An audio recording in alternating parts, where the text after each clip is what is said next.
Hello student, welcome to digital platform of Winsome international school. आज हम पढ़ेंगे science में क्लास 9th का chapter number 3 atoms and molecules.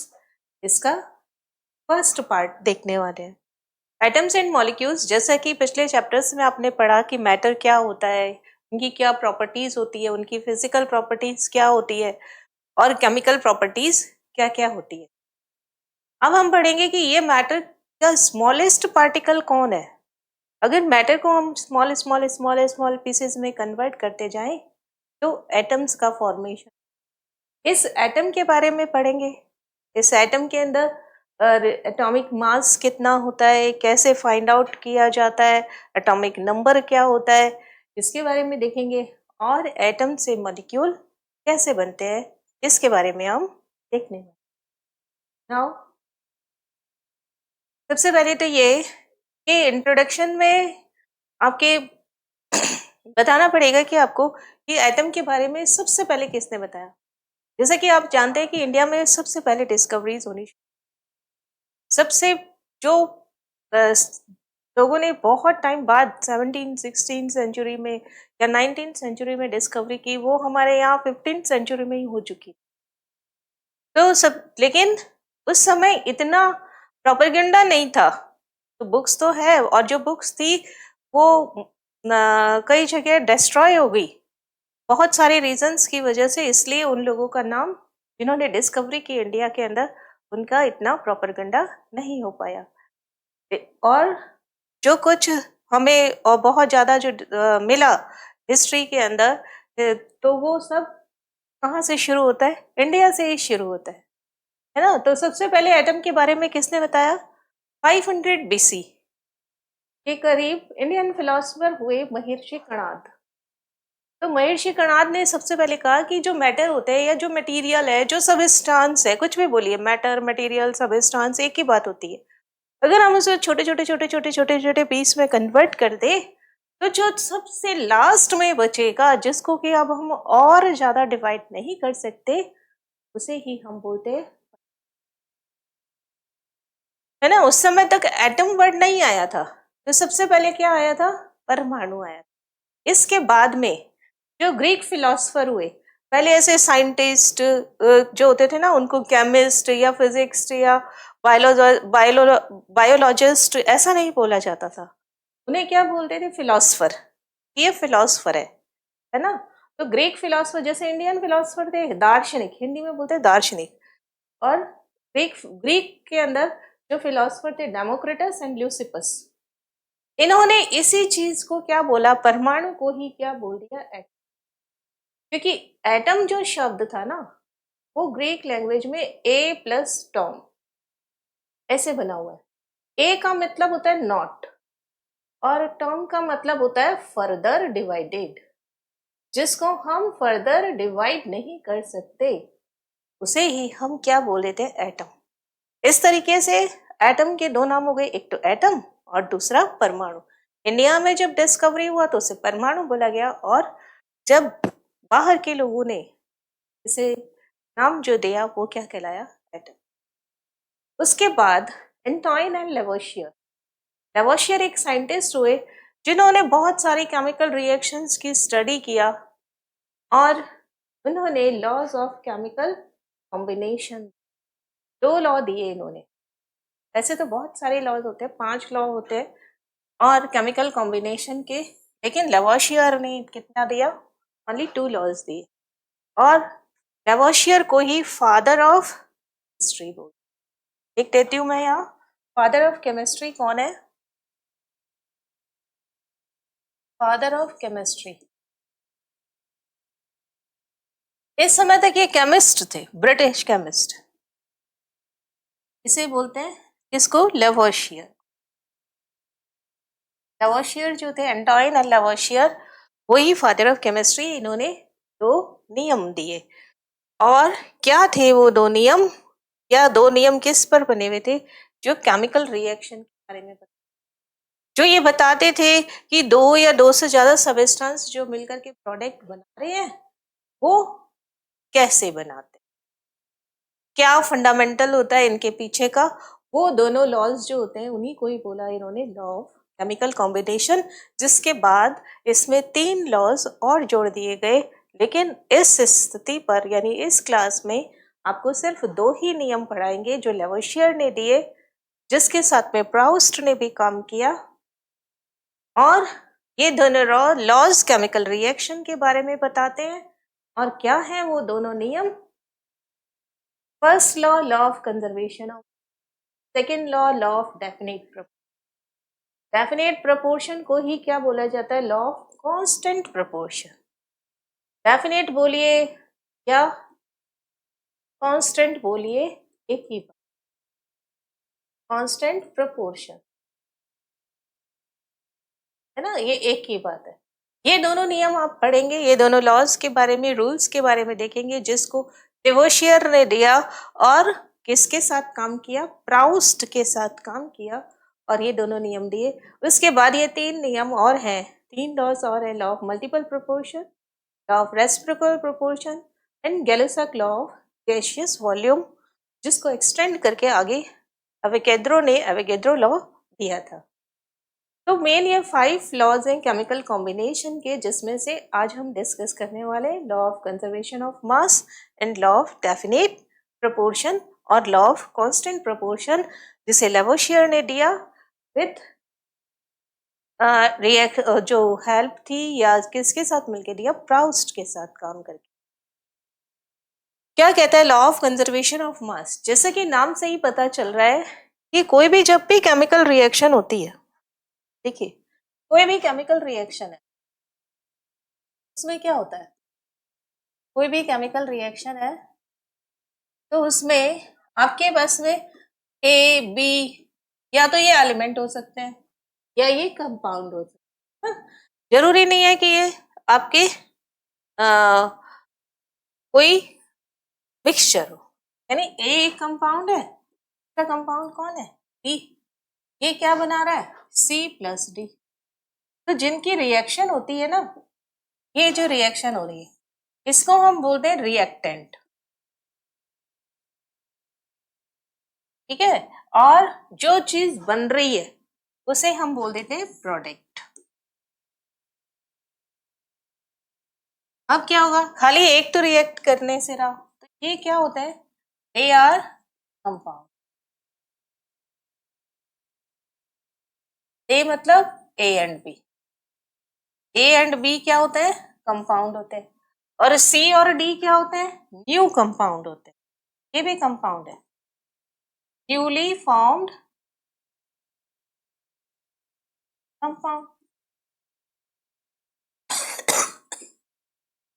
ये इनिशियल कंपाउंड्स हैं, इन्होंने रिएक्शन किया तो ये क्या बनाए? नए कंपाउंड बनाए, नया प्रोडक्ट बनाया। इसी को ही आप क्या बोल देते हैं? Chemical reaction. तो इस रिएक्टेंट और प्रोडक्ट के बारे में क्या बताता है लॉ ऑफ कंजर्वेशन ऑफ मास? कि जितना रिएक्टेंट का मास है ना, प्रोडक्ट का उतना ही मास होगा। चाहे कुछ भी बना ले, ए प्लस बी, अगर ये मिक्स हो गए तो इन दोनों का जो सम है, मास का सम, और जो सी प्लस डी के मास का सम है, वो दोनों हमेशा इक्वल होंगे। यानी जब रिएक्टेंट से प्रोडक्ट बनेगा तो उसमें मास का लॉस या गेन नहीं। अल्टीमेट रिएक्शन क्या हो रही है? Reactant to product. आपके पास रिएक्शन क्या आई? रिएक्टेंट टू प्रोडक्ट, ये रिएक्शन आ गई। और इसका जो मास है, mass of reactant equal to क्या होगा? Mass of product. यानी no loss no profit. It means no loss and no profit of mass during chemical reaction। कोई भी केमिकल रिएक्शन हो रही है तो उसके अंदर मास का लॉस नहीं होगा, ना ही प्रॉफिट होगा। ये बात किसने कही? लेवोशियर ने कही। और इसी लॉ को क्या बोल देते हैं? लॉ ऑफ कंजर्वेशन ऑफ मास। देखिए ये लिखा हुआ है, this law is stated by Antoine and Lavoisier. It is father of, he is father of chemistry. Now in a chemical reaction, the law of conservation of mass tells that mass cannot be created or destroyed. Mass neither created nor destroyed.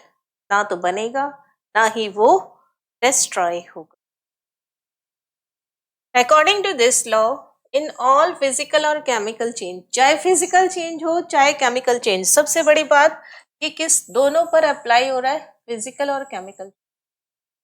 Total mass of reactant equal to total mass of product. तो ये सभी पर apply होता है. यहाँ पे क्या लिखना है, mass of reactant equal to mass of product. ये क्या कहता है, law of conservation of mass. इसको दूसरे कैसे लिखते हैं, mass neither created nor destroyed.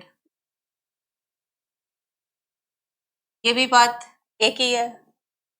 ये और देखिए क्या कहना चाहता है, apply all physical and chemical change. और फिजिकल और केमिकल चेंज हम कहाँ पढ़ चुके हैं, इससे पहले वाले. फिजिकल चेंज में फिजिकल स्टेट में चेंज होता है और केमिकल चेंज में केमिकल रिएक्शन होती है. ये तीनों बातें किसने कही थी, कंजर्वेशन ऑफ मास में. ठीक है, जैसे कि एग्जांपल लिया a plus b c plus d. A plus b reactant है, सी प्लस डी प्रोडक्ट है. Mass of reactant equal to mass of product. एक एग्जांपल दे रखा है, इसी एग्जांपल को हम यहाँ लेते हैं. एक केमिकल रिएक्शन देते हैं. केमिकल रिएक्शन का मतलब है प्रोडक्ट रिएक्टेंट मिल करके कुछ नई चीज बना. फर्स्ट केमिकल रिएक्शन लेते हैं, सी प्लस O2. क्या बनाता है ये, CO2. तो आपके पास रिएक्टेंट कौन है, कार्बन एंड ऑक्सीजन. तो मास भी किसका आएगा, कार्बन और ऑक्सीजन का ही आएगा. और प्रोडक्ट कौन है आपके पास में, कार्बन डाइऑक्साइड. तो मास भी किसका आएगा, कार्बन डाइऑक्साइड का ही. देखिए मास ऑफ रिएक्टेंट. रिएक्टेंट यहाँ पे कौन कौन है, it means mass of carbon plus mass of oxygen. कैसे निकालते हैं मास ऑफ कार्बन, आपको क्या मालूम होना चाहिए, एटॉमिक नंबर. एटॉमिक मास किसका, कार्बन का कितना होता है 12. ऑक्सीजन का कितना होता है 16. बस दो ही चाहिए. तो आपके पास कार्बन का मास तो कितना है 12. एक एटम का मास, एटॉमिक मास कितना है, हमारे पास एटम कितने, तो 2 इंटू, तो यहाँ पे क्या आ गया 12 प्लस 32 मीन्स 44. अब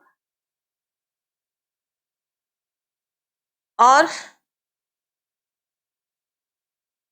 मास of product. Mass of product का मतलब क्या है, mass of CO2. Molecular mass of CO2. कैसे फाइंड आउट करते हैं, कार्बन का कितना होता है 12, कैसे निकाला 12 plus number of atom 2 into 16 यानी 12 प्लस 32 कितना हो गया 44 ग्राम.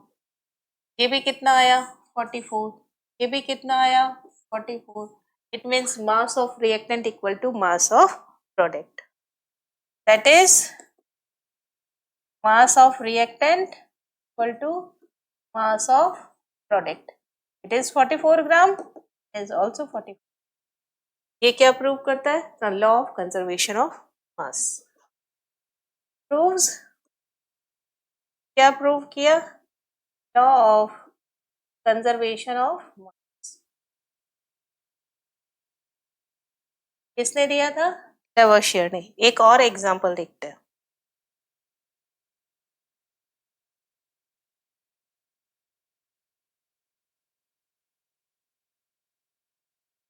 एक और एग्जाम्पल देखते, कैल्शियम कार्बोनेट. अगर आप इसको हीट अप करते हैं क्या बनाता है ये? Calcium oxide plus CO। अब आपको यहाँ पर एटॉमिक मास पता होना चाहिए। एटॉमिक मास इसका, कैल्शियम का कितना होता है 40, कार्बन का 12, ऑक्सीजन का कितना होता है? आपको क्या फाइंड आउट करना है? कैल्शियम कार्बोनेट का mass means mass of reactant. Mass of reactant का मतलब क्या हो गया? Mass of calcium carbonate CaCO। आपको मालूम है Ca का कितना होता है? लिखा है 40 प्लस कार्बन का कितना होता है 12 प्लस 3 इंटू, कैलकुलेट करेंगे 40 plus 12 plus 48 is 100 gram. Now mass of product के पास प्रोडक्ट कौन है? ऐसे जब क्वेश्चन आएगा ना लॉ ऑफ कंजर्वेशन ऑफ मास, तो आपको ये लिखना पड़ेगा। कोई भी रिएक्शन जो आपको आसान लगती है उसका एक एग्जाम्पल आपको देना पड़ेगा। Mass of CaO plus mass of CO2, है ना? मास ऑफ CO2 कैसे कैलकुलेट करते हैं हम?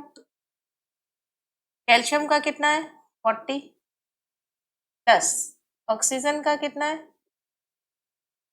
कितना हो गया यहाँ पर 56। आगे देखिए प्लस कार्बन डाइऑक्साइड, अभी हमने कैलकुलेट भी किया था। कार्बन का कितना लिखना है 12, ऑक्सीजन का कितना लिखना है 2 इंटू 6। 2 क्या है ये नंबर और 16 इसका एटॉमिक वेट, तो 12 प्लस 32। सभी को ऐड कीजिए 56 प्लस 44, तो कितना हो जाएगा यहाँ पर 100। Again mass of reactant is equal to mass of product.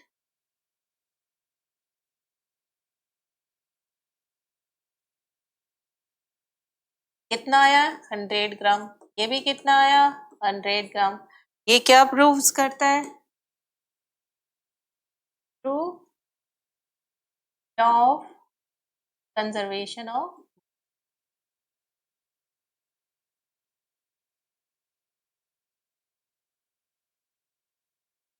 Clear? तो ये सब चीजें आपको बतानी पड़ेंगी जब हम लॉ ऑफ कंजर्वेशन ऑफ मास में करते हैं।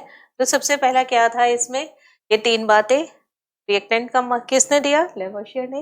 रिएक्टेंट प्रोडक्ट का मास बराबर होता है, मास ना डिस्ट्रॉय कर सकते हैं, सभी फिजिकल केमिकल पे अप्लाई होता है।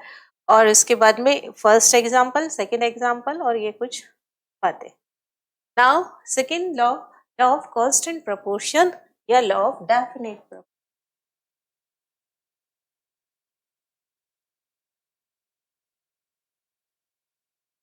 मतलब नाम से ही देखिए कि प्रोपोर्शन फिक्स है, कांस्टेंट है।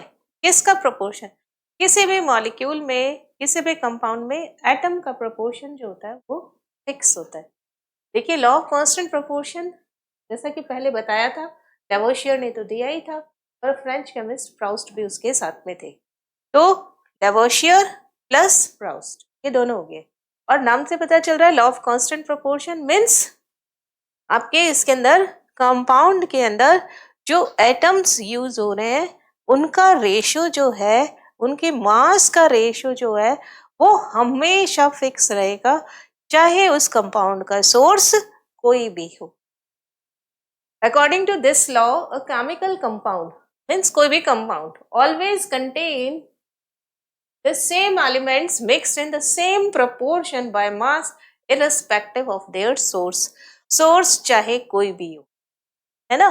मुझे जो कंपाउंड मिलेगा उस कंपाउंड में जो एलिमेंट्स होंगे उनका मास रेशियो और नंबर हमेशा फिक्स रहेगा, हमेशा कांस्टेंट रहेगा, हमेशा डेफिनेट रहेगा। इसीलिए इस लॉ को क्या बोल दिया है? Law of constant proportion. एक एग्जांपल देखते हैं। जैसे यहाँ पर वाटर का लिख दिया है, कैसे आया ये देखिए। वाटर, मैं ये कंपाउंड बनाना चाह रही हूँ, और इसके सोर्स क्या है?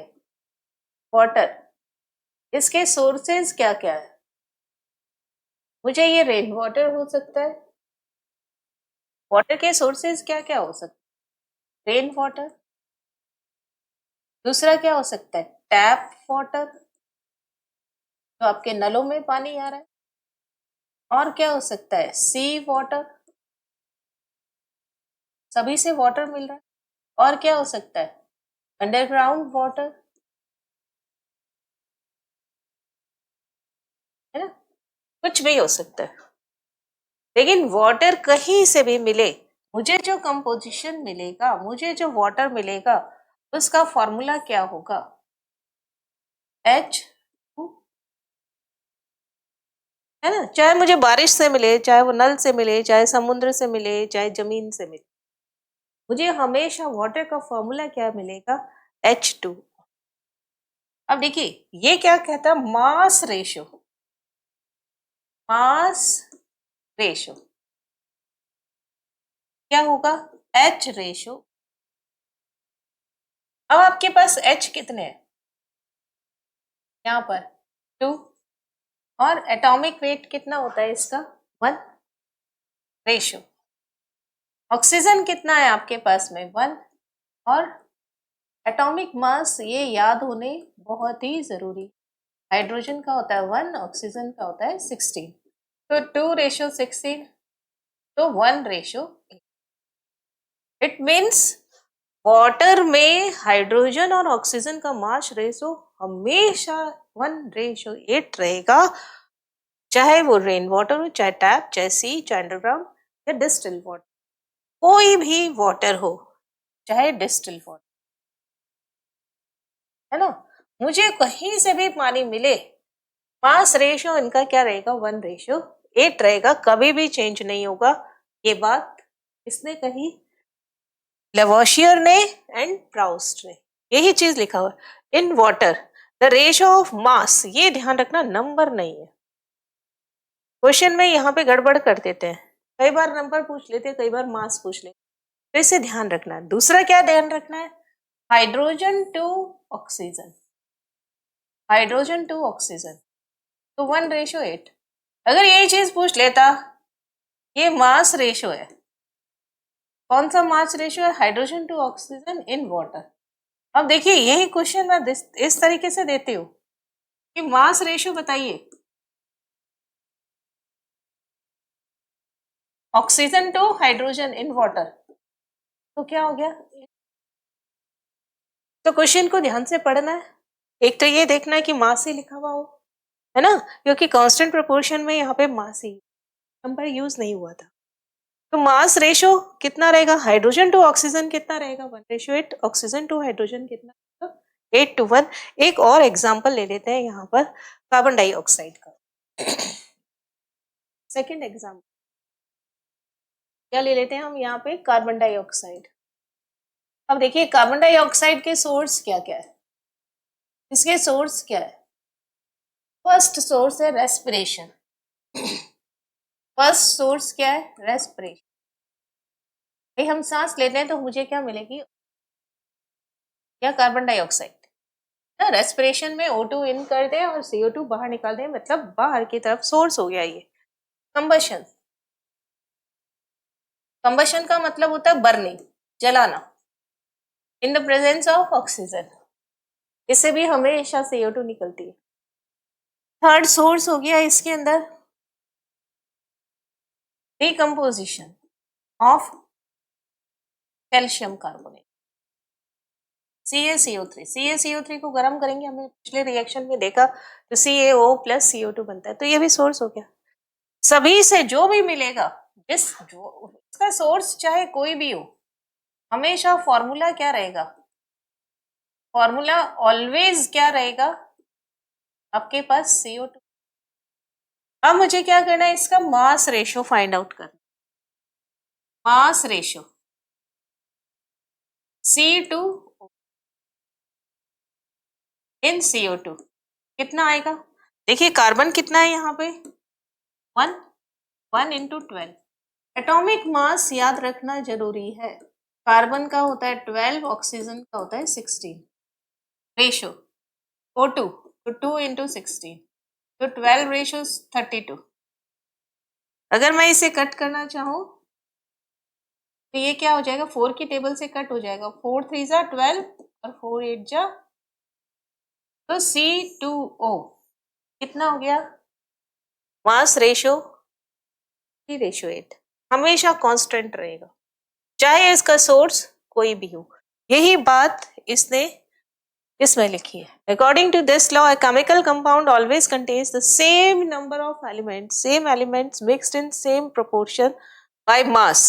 देखिए ये बाय मास इसमें लिखा हुआ है, इसलिए हमने मास निकाला।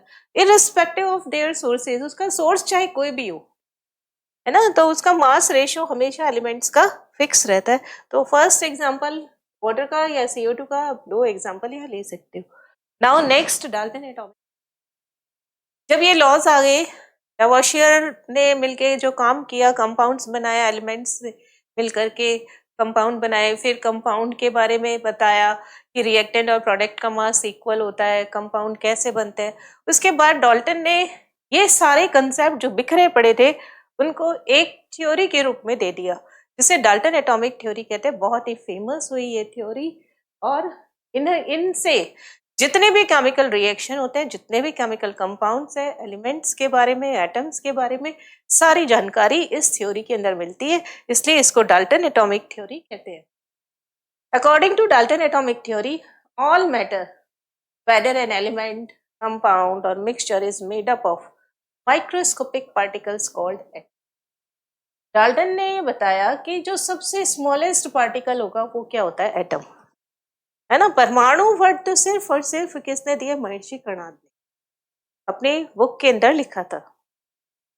लेकिन एटम के बारे में ही ज्यादातर चलता है। हम जो बोलते हैं, हम भी क्या बोलने लगे, एटम, परमाणु हम भूल गए, है ना। हिंदी में बोलते हैं परमाणु और इंग्लिश में एटम। तो यहाँ पर हिंदी में भी एटम और इंग्लिश में भी एटम। एटम का मीनिंग ए प्लस टॉम, यानी a means not and tom is further divided.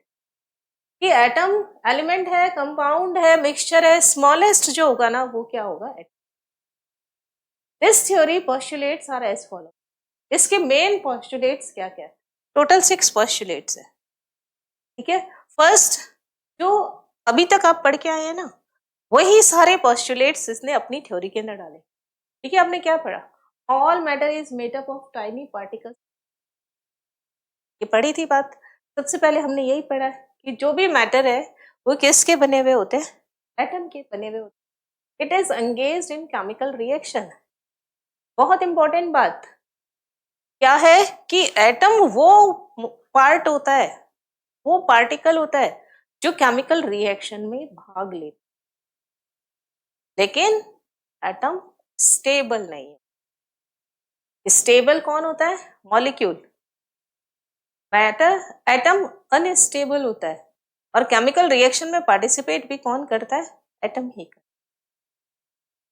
All matter is made up of tiny particles called atom and it is engaged in chemical reaction। यानी chemical reaction इन्हीं atoms की वजह से होती है। In a chemical reaction, atoms are individual particle that cannot be formed or destroyed। Atom कभी भी खत्म नहीं होता, ना हम इसको तोड़ सकते हैं ना हम इसको बना सकते हैं, सिर्फ एक फॉर्म से दूसरे फॉर्म में कन्वर्ट कर सकते हैं। यही बात हमें किसने बताई थी, law of conservation of mass। A given elements atom have the same mass and chemical characteristics। देखिए सेकंड जो होता है, सेकंड जो नियम है क्या बताया, in a chemical reaction atoms are individual particle that cannot be formed and destroyed। It means mass of reactant, chemical reaction की बात हो रही है यहाँ पे, इसलिए mass of reactant equal to mass of product, that is it follow law of conservation of mass। Second point जो है वो किसको बताता है, लॉ ऑफ कंजर्वेशन ऑफ मास। अब थर्ड पॉइंट क्या कहता है कि मैंने बोला एलिमेंट, एलिमेंट का मतलब है group of same kind of atoms. देखिए यहाँ पर अगर मैं बोल रही हूँ एलिमेंट, एलिमेंट का मीनिंग क्या होता है? Group of same kind of element, same kind of atom. अगर जैसे मैंने एग्जांपल में मैं बताऊं आपको, अगर मैंने एग्जांपल बोला हाइड्रोजन एलिमेंट, एक तो जब आप एलिमेंट बोलेंगे तब H2 यूज, इसका मीनिंग क्या है? मेरे पास एक पर्टिकुलर वॉल्यूम है और इस वॉल्यूम में कौन है? सिर्फ हाइड्रोजन, ओनली हाइड्रोजन है, क्योंकि मैंने किसकी बात करी है? हाइड्रोजन एलिमेंट की। कितने नंबर है ये कोई फिक्स नहीं है, पर है सारे के सारे क्या हो गए? हाइड्रोजन एटम्स है, same kind of atoms present in element. ये हाइड्रोजन है ना, एक क्या हो गया? Hydrogen atom.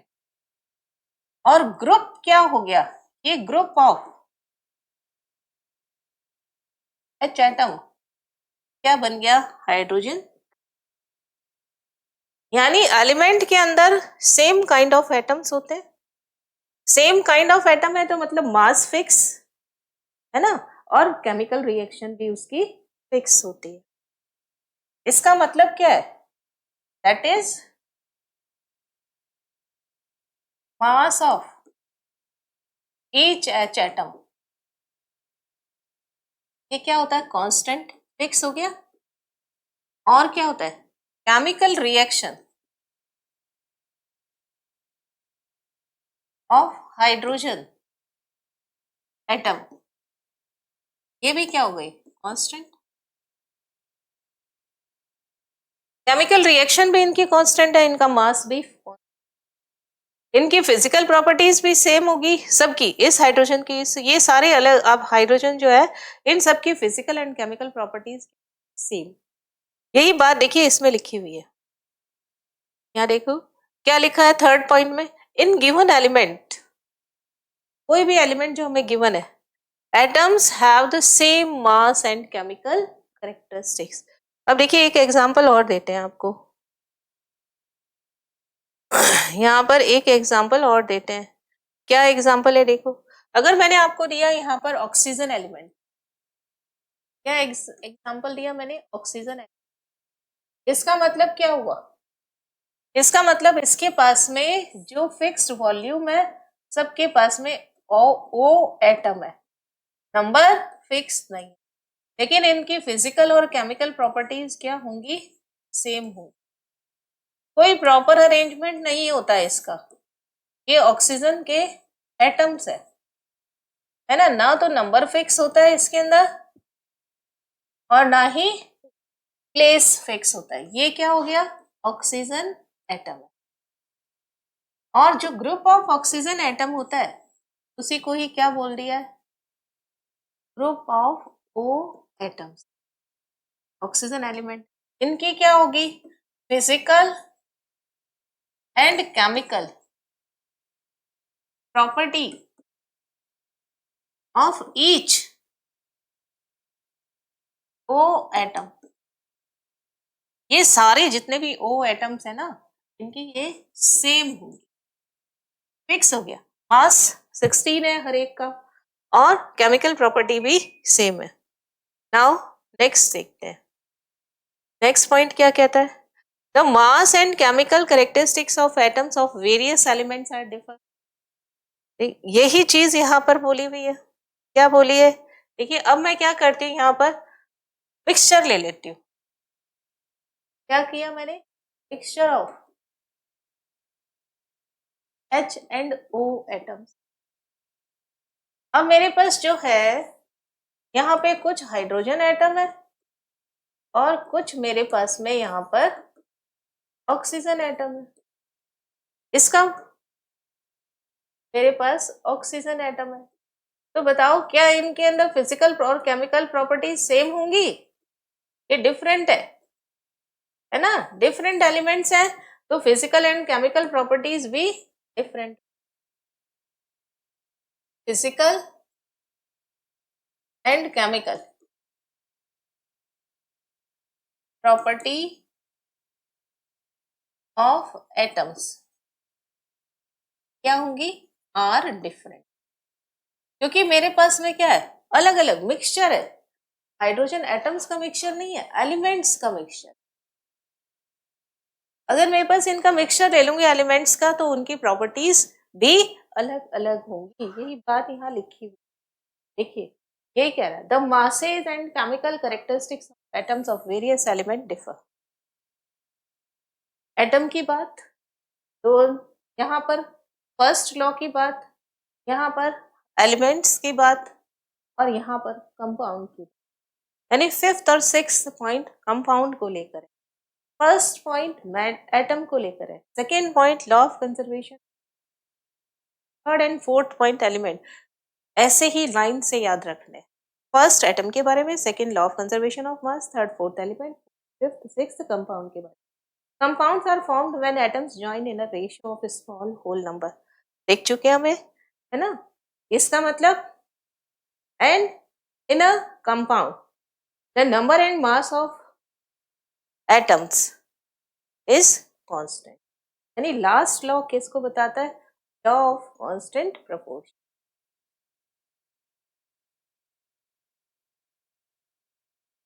ये थी Dalton atomic theory. Now next देखते हैं इसमें एटम के बारे में, है ना। पहले एटम के बारे में देखेंगे, फिर मॉलिक्यूल के बारे में यानी कंपाउंड के बारे में देखेंगे, और फिर मूल कंसेप्ट। एटम क्या होता है, atoms are building block of matter. Now building block का मतलब मैटर के अंदर जो स्मॉलेस्ट होगा वो कौन होगा, मैटर, एटम।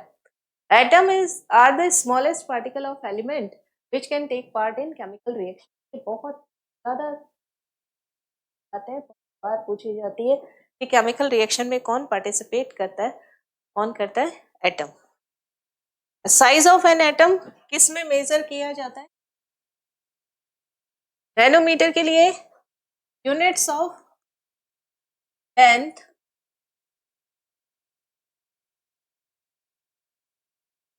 कौन कौन सी यूनिट होती है, एक लाइन जो हमें घन में रखनी है वो है 1 metre is equal to 10 dm is equal to 100 cm is equal to 1000 mm, millimetre is equal to 10⁻⁶ micro is equal to 10⁻⁹ nano is equal to 10⁻⁻10 angstrom a degree is equal to 10⁻12 picometer is equal to 10⁻15 fermi. M नहीं लगाना, M अपने आप आ जाएगा, Fermi metre. देखिए चलो लगा देते हैं नैनोमीटर।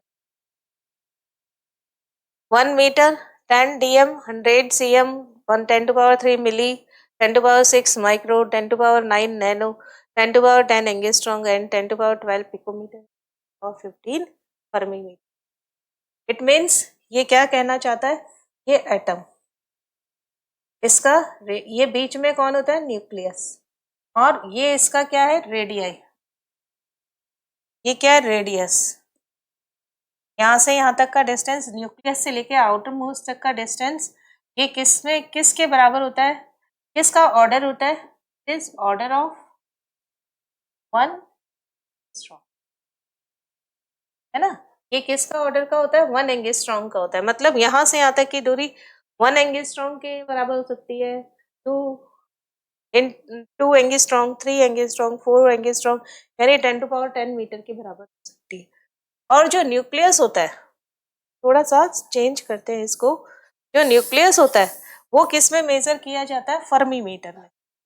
दोबारा देखिए, ये एटम, ये न्यूक्लियस, न्यूक्लियस कैसा होता है, पॉजिटिवली चार्ज पार्टिकल। यहाँ पे इसका जो रेडियाई होता है वो किस में होता है, 1 एंगस्ट्रॉम, यानी 10⁻10 - 10 मीटर। जब ये हटाते हैं ना तो -10 आ जाता है। और बीच में कौन है, इसके न्यूक्लियस, ये न्यूक्लियस, इसका रेडियस कितना होता है? ये पॉजिटिवली चार्ज्ड है, ये यहाँ से लेके यहाँ तक का इसका रेडियस, ये किस में होता है? 1 FM। FM का मतलब 10⁻⁻15 फर्मी मीटर के बराबर होता है। It is nucleus. तो size of nucleus 1 fermi metre. ये एटम, तो size of atom order of 1 angstrom या 10⁻10 होता है। यहाँ देखिए एटम, एटम के बीच में कौन है? ये रेड कलर के न्यूट्रॉन, और ये जो है ये प्रोटॉन। प्रोटॉन क्या होता है? Positively charged. और इसके बाहर कौन है? ये इलेक्ट्रॉन। इलेक्ट्रॉन कैसे होते हैं? ये negatively charged. Electron negatively charge. ये देखिए ये कैसा पाथ है? इसमें सर्कुलर पाथ। सर्कुलर पाथ पे ये रोटेट करते रहते हैं। नाउ नेक्स्ट देखते हैं, यानी एटम। और एक चीज और देखिए, एटम के अंदर जो ये सेंटर का जो पार्ट है, ये वाला जो पार्ट है, इसको क्या बोलते हैं हम? न्यूक्लियस। इस न्यूक्लियस में दो जने रहते हैं, एक न्यूट्रॉन और दूसरा कौन रहता है? प्रोटॉन। और इस न्यूक्लियस के चारों तरफ कौन रहता है? इलेक्ट्रॉन। और सर्कुलर पाथ के अंदर ये रोटेट करता रहता है। न्यूक्लियस में कौन रहता है? Proton plus neutron. न्यूट्रॉन पर कोई चार्ज नहीं हो, नो चार्ज। नाउ नेक्स्ट देखते हैं यहाँ पर सिंबल ऑफ एटम्स। एटम्स जितने भी हैं उनके कुछ ना कुछ सिंबल बनाए। अब मैं लिख रही हूँ यहाँ पर हाइड्रोजन, तो हाइड्रोजन इतना बड़ा लिखने की जगह आपको क्या लिखना है? H। अगर मैं लिख रही हूँ यहाँ ऑक्सीजन, तो इसकी जगह क्या लिखना है? O। तो ये बात किसने कही है ना? ये सबसे पहले हाइड्रोजन को, ऑक्सीजन को ऐसे लिखना है, ये बात किसने कही? तो इसी को बोलते हैं हम सिंबल ऑफ एटम्स।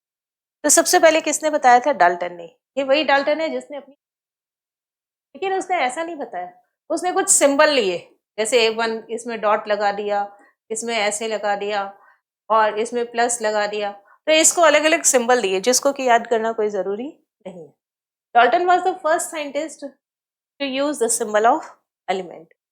उसके बाद आए बर्जीलियस। बर्जीलियस ने क्या कहा कि जो एलिमेंट है उसका फर्स्ट लेटर, जैसे हाइड्रोजन है, ऑक्सीजन है, ये सिंबल यूज कर सकते हैं हम।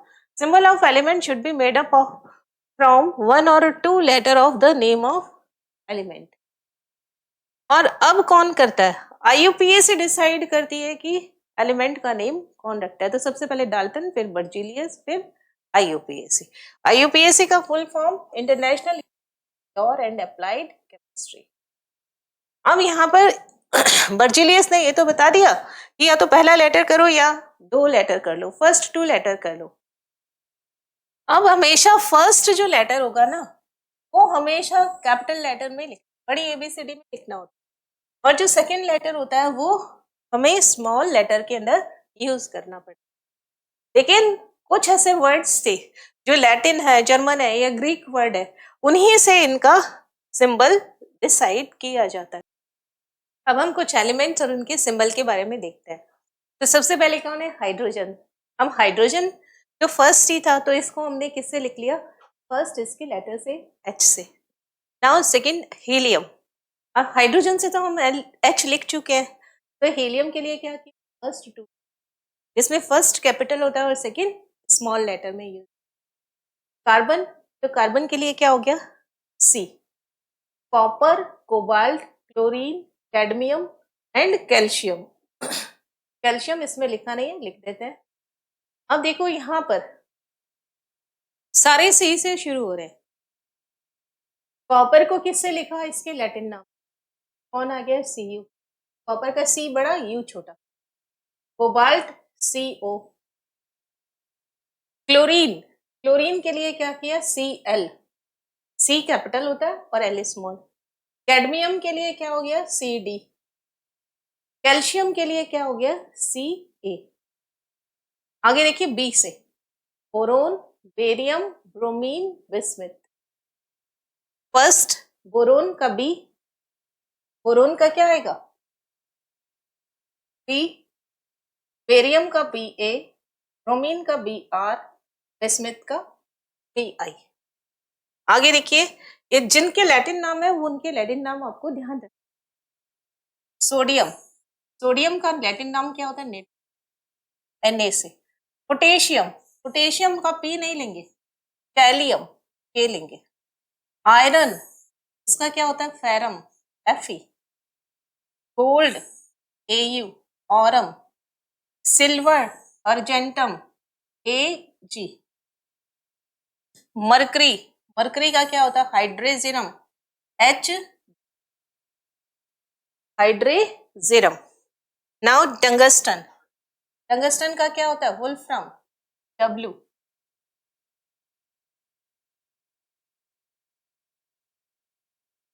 इसका क्या लेंगे हम?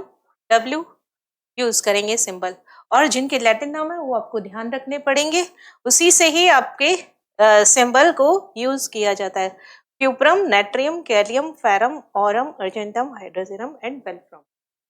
तो ये यहाँ पर सब सिंबल के बारे में हो गया। तो आज के सेशन में हमने पढ़ा लॉज ऑफ केमिकल कॉम्बिनेशन कौन से होते हैं, डाल्टन एटॉमिक थ्योरी क्या क्या होती है, एटम के बारे में जाना, और इसके सिंबल कैसे और कब डिसाइड हुए, इनके बारे में हमने आज के सेशन में इतना ही करेंगे। सो